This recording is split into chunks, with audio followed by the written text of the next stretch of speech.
secure ancestral halls for the summer. A colonial mansion, a hereditary estate, I would say haunted house, and reach the height of romantic felicity, but that would be asking too much of fate. Still, I will proudly declare that there is something queer about it.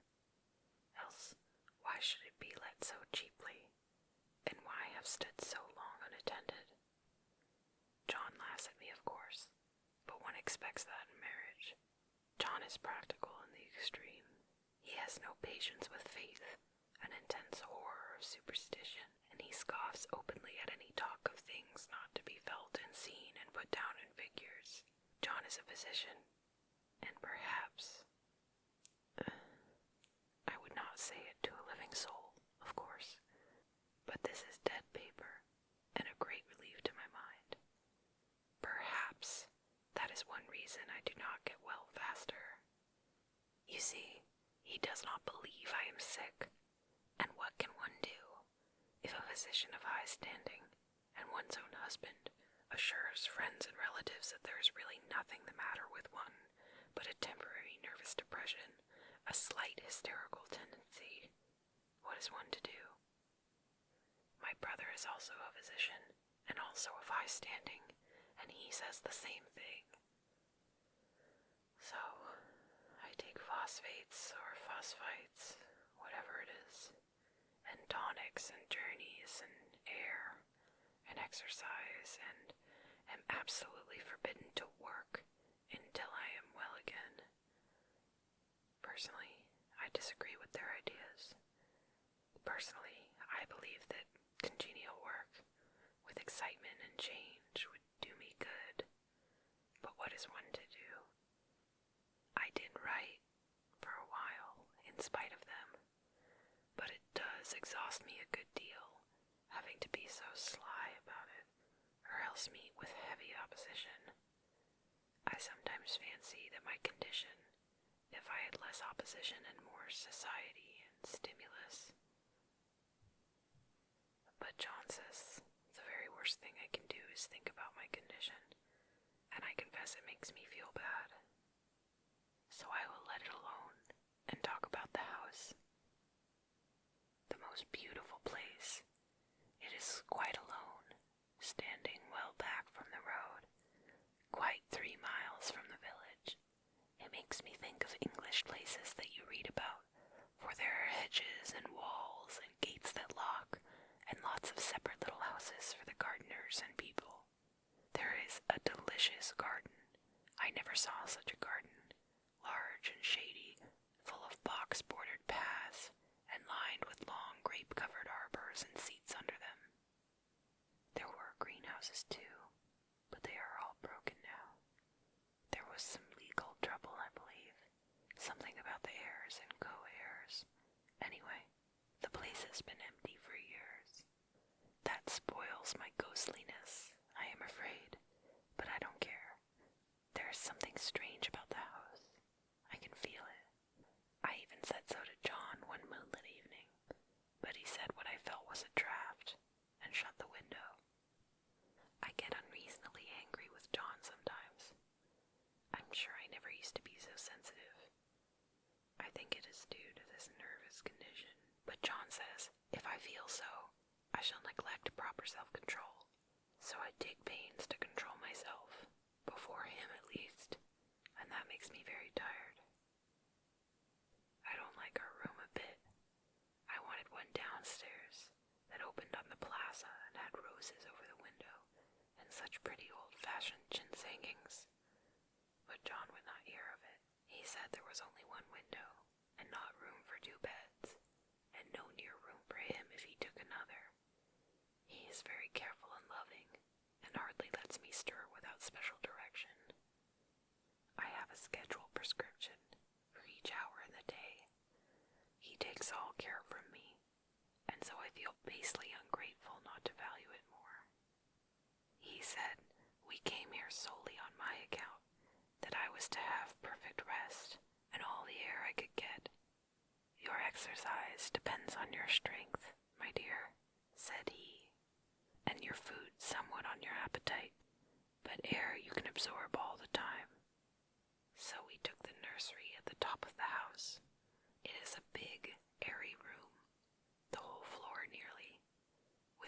windows that look all ways, and air and sunshine galore. It was nursery first, and then playroom and gymnasium, I should judge, for the windows are barred for little children, and there are rings and things in the walls. The paint and paper look as if a boys' school had used it. It is stripped off, the paper, in great patches all around the head of my bed, about as far as I can reach, and in a great place on the other side of the room low down. I never saw worse paper in my life. One of those sprawling, flamboyant patterns, committing every artistic sin.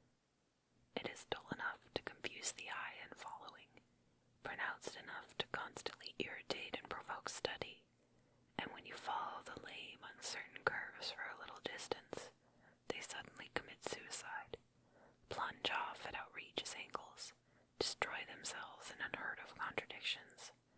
The color is repellent, almost revolting, a smoldering, unclean yellow, strangely faded by the slow-turning sunlight. It is a dull yet lurid orange in some places, a sickly sulphur tint in others. No wonder the children hated it. I should hate it myself if I had to live in this room long. There comes John, and I must put this away. He hates to have me write a word.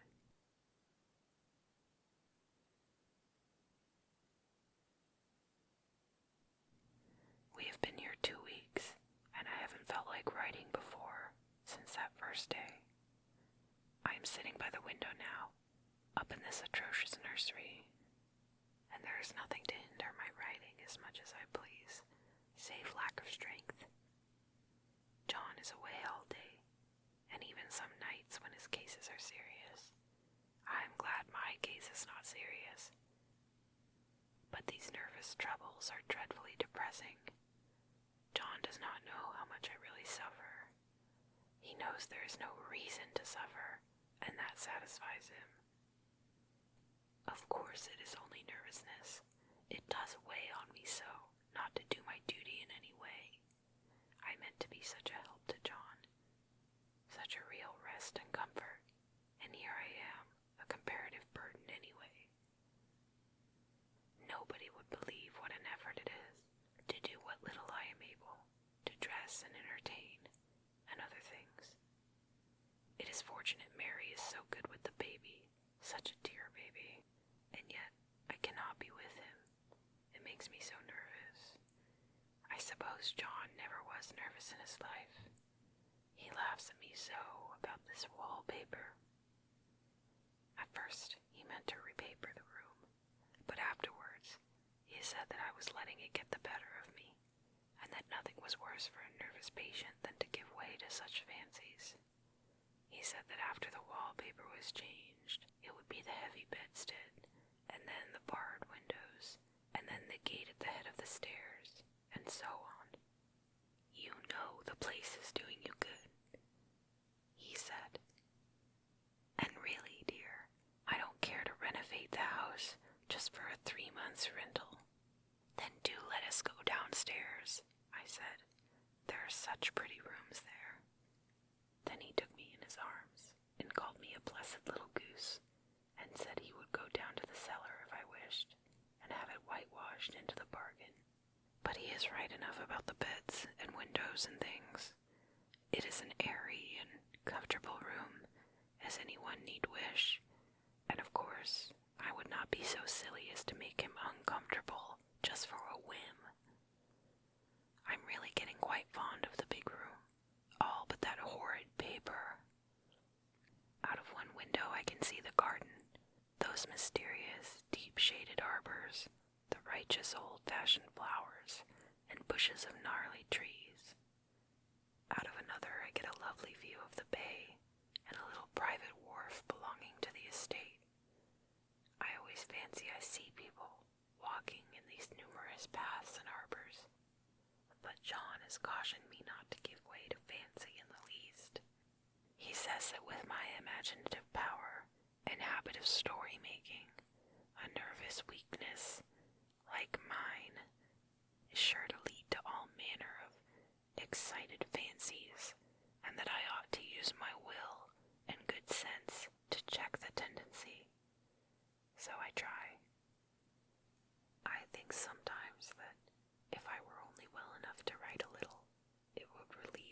press of ideas and rest me, but I find I get pretty tired when I try. It is so discouraging not to have any advice and companionship about my work. When I get really well, John says we will ask Cousin Henry and Julia down for a long visit, but he says he would as soon put fireworks in my pillowcase as let me have those stimulating people now. I wish I could get well faster, but I must not think about that. This paper looks to me as if it knew what a vicious influence it had.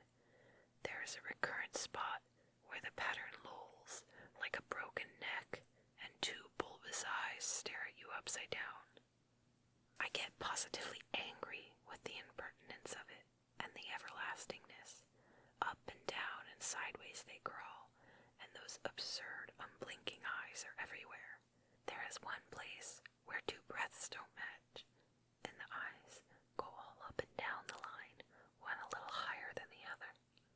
I never saw so much expression in an inanimate thing before, and we all know how much expression they have. I used to lie awake as a child and get more entertainment and terror out of the black walls and plain furniture than most children could find in a toy store. I remember what a kindly wink the knobs of our big old bureau used to have, and there was one chair that always seemed like a strong friend. I used to feel that if any of the other things looked too fierce, I could always hop into that chair and be safe. The furniture in this room is no worse than inharmonious, however, for we had to bring it all from downstairs. I suppose when this was used as a playroom, they had to take the nursery things out, and no wonder. I never saw such ravages as the children have made here. The wallpaper, as I said before, is torn off in spots, and it sticketh closer than a brother. They must have had perseverance as well as hatred. Then the floor is scratched and gouged and splintered. The plaster itself is dug out here and there, and this great heavy bed, which is all we found in the room, looks as if it had been through the wars. But I don't mind it a bit. Only the paper. There comes John's sister, such a dear girl as she is, and so careful of me. I must not let her find me writing. She is a perfect and enthusiastic housekeeper, and hopes for no better profession. I verily believe she thinks it is the writing which made me sick. But I can write when she is out, and see her a long way off from these windows. There is one that commands the road, a lovely shaded winding road, and one that looks just off over the country. A lovely country, too, full of great elms and velvet meadows. This wallpaper has a kind of sub-pattern in a different shade, a particularly irritating one, for you can only see it in a certain light, and not clearly then. But in the places where it isn't faded, and where the sun is just so, I can see a strange, provoking, formless sort of figure that seems to sulk about behind that silly and conspicuous front design. There's sister on the stairs.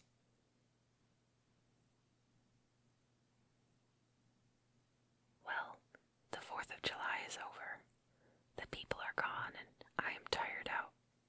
John thought it might do me good to see a little company, so we just had Mother and Nellie and the children down for a week. Of course, I didn't do a thing. Jenny sees to everything now, but it tired me all the same. John says if I don't pick up faster, he shall send me to Weir Mitchell in the fall, but I don't want to go there at all. I had a friend who was in his hands once, and she says he is just like John and my brother, only more so. Besides, it is such an undertaking to go so far. I don't feel as if it was worthwhile to turn my hand over for anything, and I'm getting dreadfully fretful and querulous. I cry at nothing, and cry most of the time. Of course I don't when John is here, or anybody else. but when I am alone, and I am alone a good deal just now. John is kept down very often by serious cases, and Jenny is good and lets me alone when I want her to. So I walk a little in the garden or down that lovely lane, sit on the porch under the roses, and lie down up here a good deal. I'm getting really fond of the room in spite of the wallpaper. Perhaps because of the wallpaper, it dwells in my mind so. I lie here on this great immovable bed. It is nailed down, I believe, and follow that pattern about by the hour. It is as good as gymnastics, I assure you. I start, we'll say, at the bottom, down in the corner over there, where it has not been touched. And I determine, for the 1000th time, that I will follow that pointless pattern to some sort of a conclusion. I know a little of the principle of design, and I know this thing was not arranged on any laws of radiation or alternation or repetition or symmetry or anything else that I ever heard of. It is repeated, of course, by the breaths and not otherwise. Looked at in one way, each breath stands alone.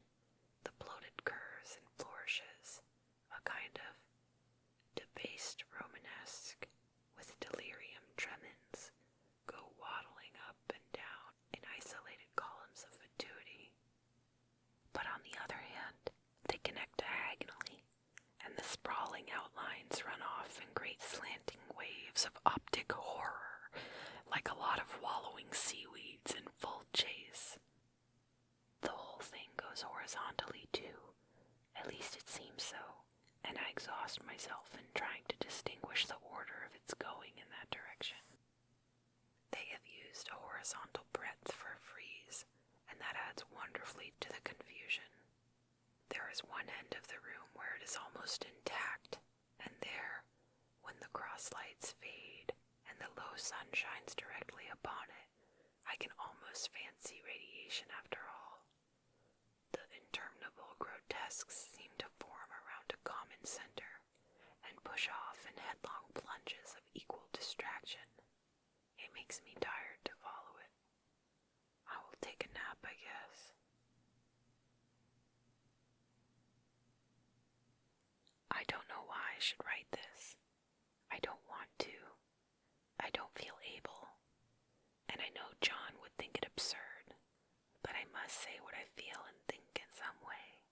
It is such a relief. But the effort is getting to be greater than the relief.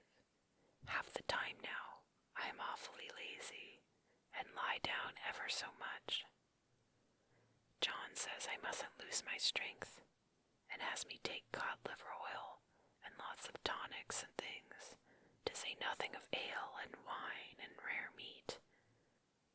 Dear John, he loves me very dearly and hates to have me sick. I tried to have a real earnest, reasonable talk with him the other day, and tell him how I wish he would let me go and make a visit to Cousin Henry and Julia. But he said I wasn't able to go, nor able to stand it after I got there, and I did not make out a very good case for myself, for I was crying before I had finished. It is getting to be a great effort for me to think straight. Just this nervous weakness, I suppose. And dear John gathered me up in his arms and just carried me upstairs and laid me on the bed and sat by me and read to me till it tired my head.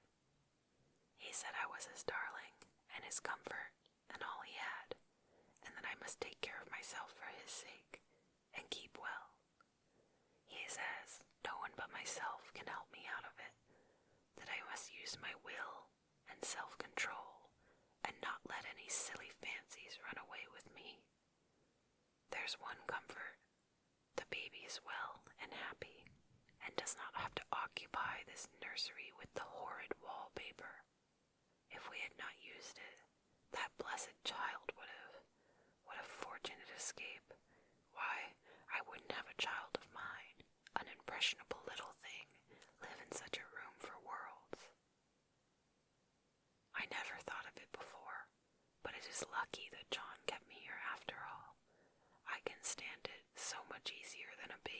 you see. Of course, I never mention it to them anymore. I'm too wise, but I keep watch of it all the same. There are things in that paper that nobody knows but me, or ever will. Behind that outside pattern, the dim shapes get clearer every day. It is always the same shape, only very numerous. And it is like a woman stooping down and creeping about behind that pattern. I don't like it a bit. I wonder. I begin to think. I wish John would take me away from here.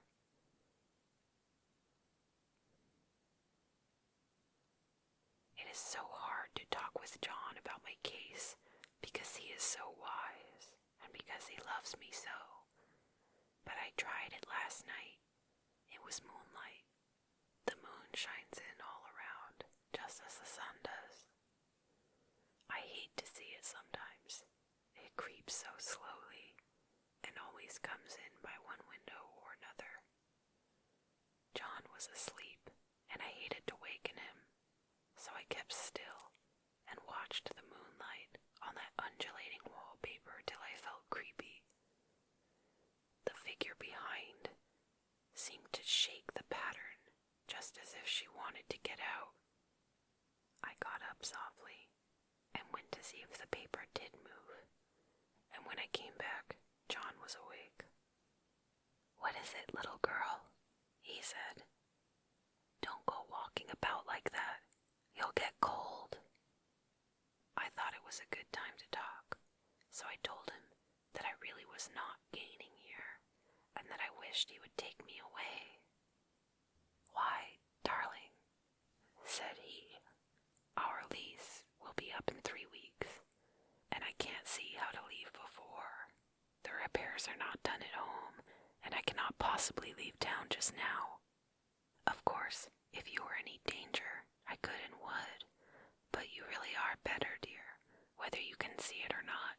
I am a doctor, dear, and I know. You are gaining flesh and color. Your appetite is better. I feel really much easier about you."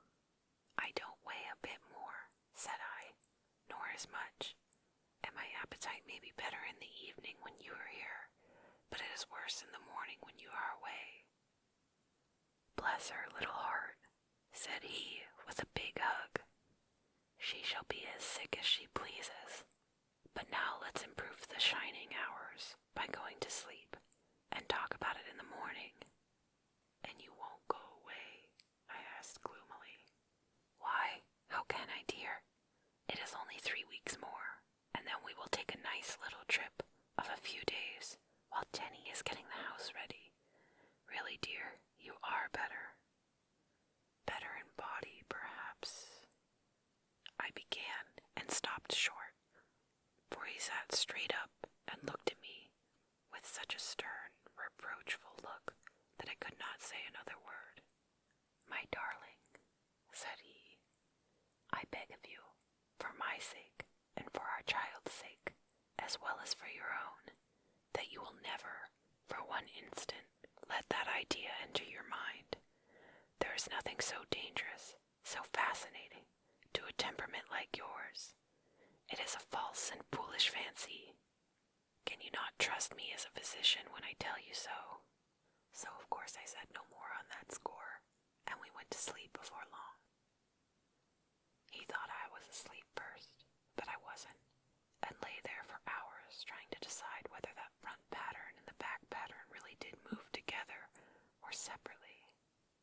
On a pattern like this, by daylight there is a lack of sequence, a defiance of law, that is a constant irritant to a normal mind.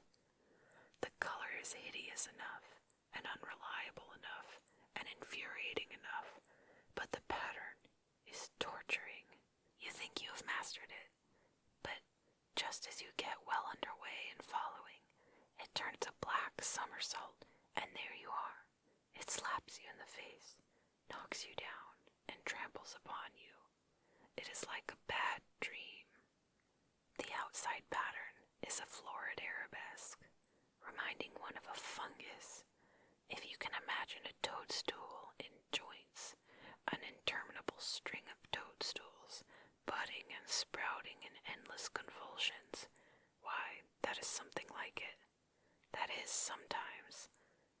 There's one marked peculiarity about this paper, a thing nobody seems to notice but myself, and that is that it changes as the light changes. When the sun shoots in through the east window, I always watch for that first long, straight ray. It changes so quickly that I never can quite believe it. That is why I watch it always. By moonlight, the moon shines in all night when there is a moon. I wouldn't know it was the same paper. At night, in any kind of light, in twilight, candlelight, lamplight, and worst of all by moonlight, it becomes bars, the outside pattern I mean, and the woman behind it is as plain as can be. I didn't realize for a long time what the thing was that showed behind the dim sub-pattern, but now I'm quite sure it is a woman. By daylight, she is subdued, quiet. I fancy it is the pattern that keeps her so still. It is so puzzling. It keeps me quiet by the hour. I lie down ever so much now. John says it is good for me, and to sleep all I can. Indeed, he started the habit by making me lie down for an hour after each meal. It is a very bad habit, I am convinced, for you see I don't sleep, and that cultivates deceit, for I don't want to tell them I'm awake. Oh no. The fact is, I'm getting a little afraid of John. He seems very queer sometimes, and even Jenny has an inexplicable look. It strikes me occasionally, just as a scientific hypothesis, that perhaps it is the paper.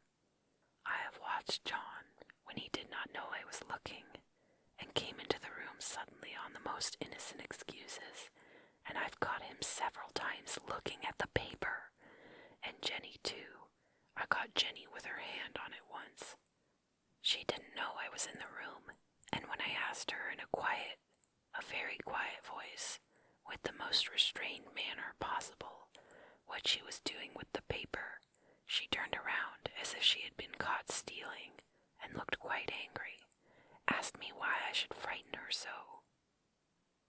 Then she said that the paper stained everything it touched, that she had found yellow smooches on all my clothes and John's, and she wished we would be more careful.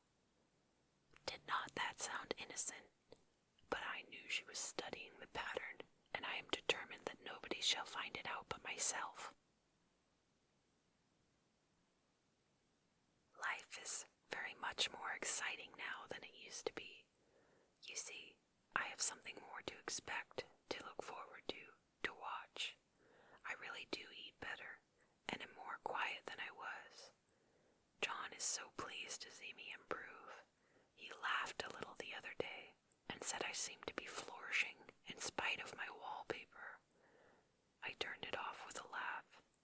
I had no intention of telling him it was because of the wallpaper. He would make fun of me. He might even want to take me away. I don't want to leave now, until I have found it out. There is a week more, and I think that will be enough. I'm feeling ever so much better.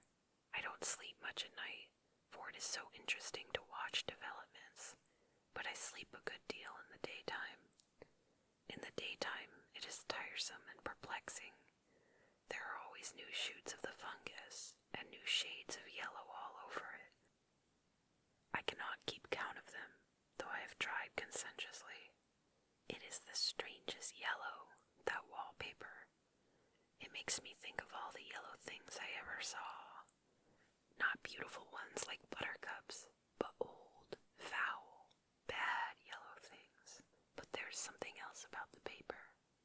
The smell. I noticed it the moment we came into the room, but with so much air and sun it was not bad.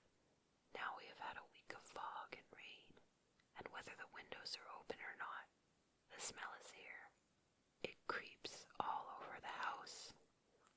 I find it hovering in the dining room, sulking in the parlor, hiding in the hall, lying in wait for me on the stairs. It gets into my hair. Even when I go to ride, if I turn my head suddenly and surprise it, there's that smell, such a peculiar I've spent hours in trying to analyze it to find what it smelled like. It is not bad at first, and very gentle, but quite the subtlest, most enduring odor I ever met. In this damp weather, it is awful. I wake up in the night and find it hanging over me. It used to disturb me at first. I thought seriously of burning the house to reach the smell. But now I am used to it. The only thing I can think of that it is like is the color of the paper, a yellow smell. There is a very funny mark on this wall, low down near the mopboard, a streak that runs round the room. It goes behind every piece of furniture except the bed, a long, straight, even smooch, as if it had been rubbed over and over. I wonder how it was done, and who did it, and what they did it for. Round and round and round, round and round and round. It makes me dizzy.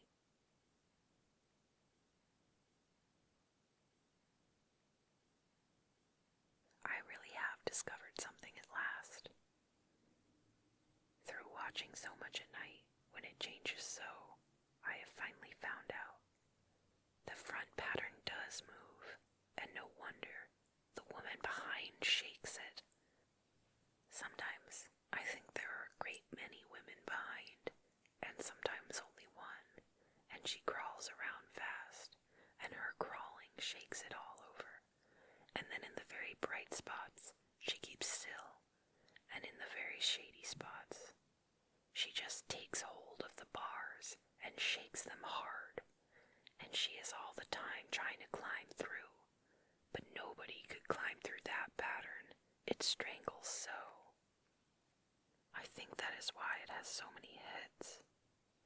They get through, and then the pattern strangles them off and turns them upside down and makes their eyes white. If those heads were covered or taken off, it would not be half so bad.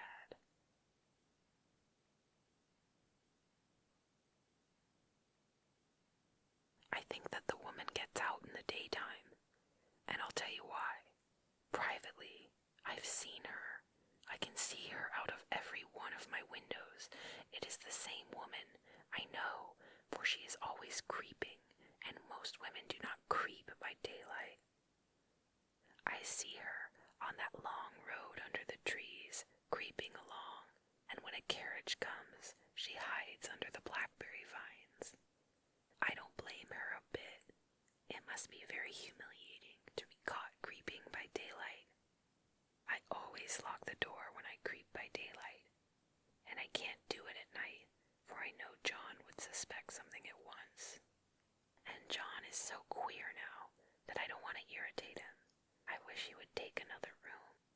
Besides, I don't want anybody to get that woman out at night but myself. I often wonder if I could see her out of all the windows at once. But, turn as fast as I can only see out of one at a time. And though I always see her, she may be able to creep faster than I can turn. I have watched her sometimes, away off in the open country, creeping as fast as a cloud shadow in a high wind. If only that dot pattern could be gotten off from the under one.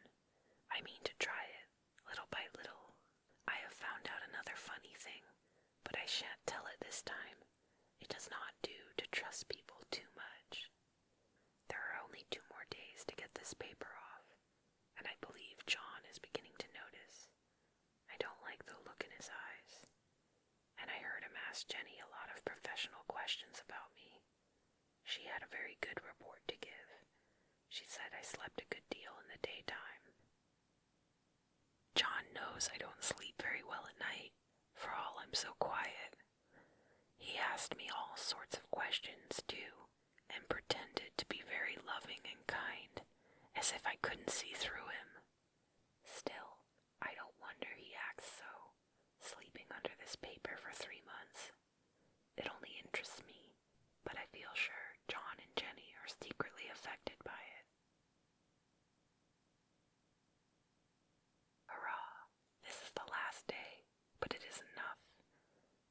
has to stay in town overnight and won't be out until this evening. Jenny wanted to sleep with me, the sly thing, but I told her I should undoubtedly rest better for a night all alone.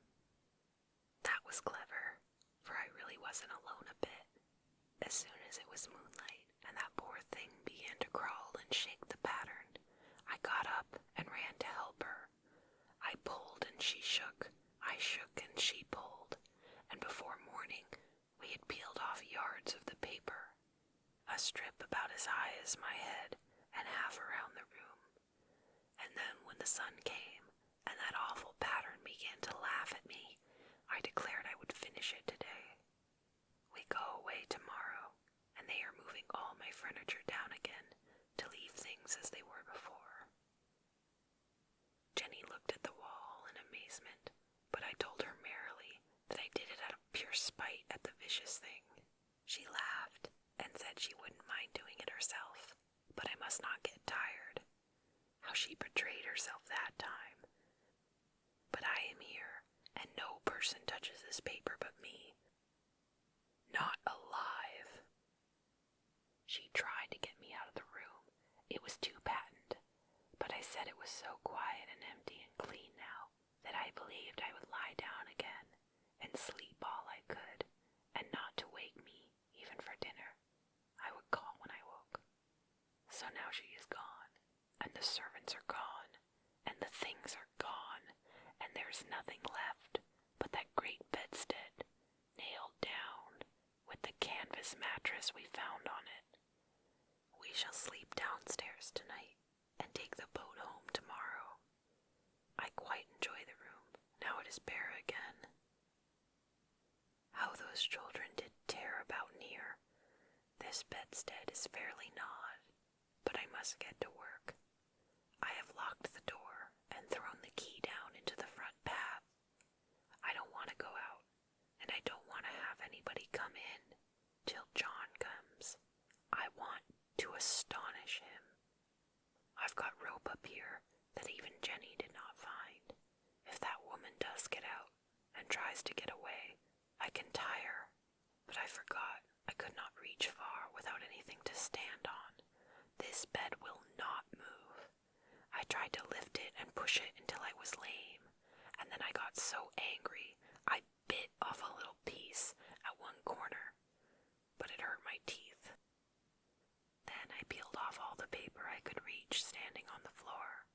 It sticks horribly, and the pattern just enjoys it.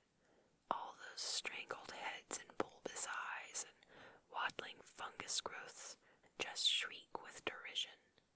I am getting angry enough to do something desperate.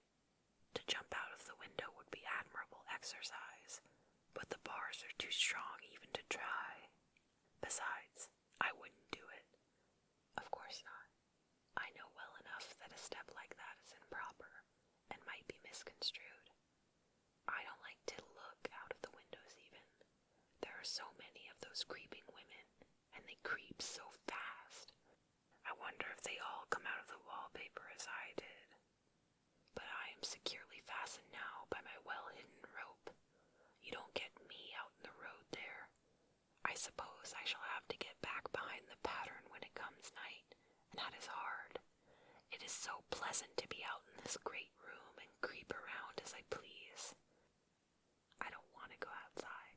I won't, even if Jenny asks me to, for outside you have to creep on the ground, and everything is green instead of yellow.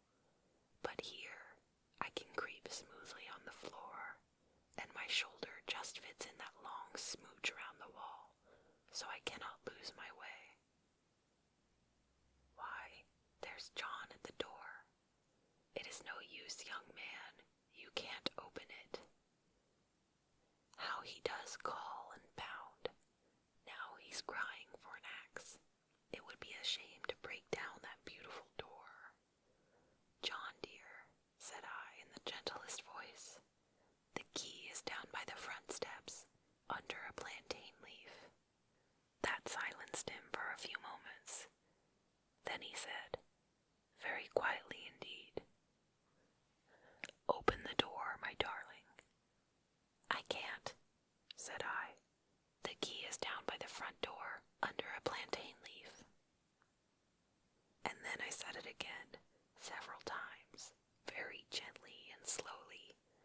said it so often that he had to go and see, and he got it, of course, and came in. He stopped short by the door. "What is the matter?" he cried. "For God's sake, what are you doing?" I kept on creeping just the same, but I looked at him over my shoulder. "I've got out at last," said I, "in spite of you and Jenny, and I've pulled off most of the paper, so you can't put me back." Now why should that man have fainted? But he did, and right across my path by the wall, so that I had to creep over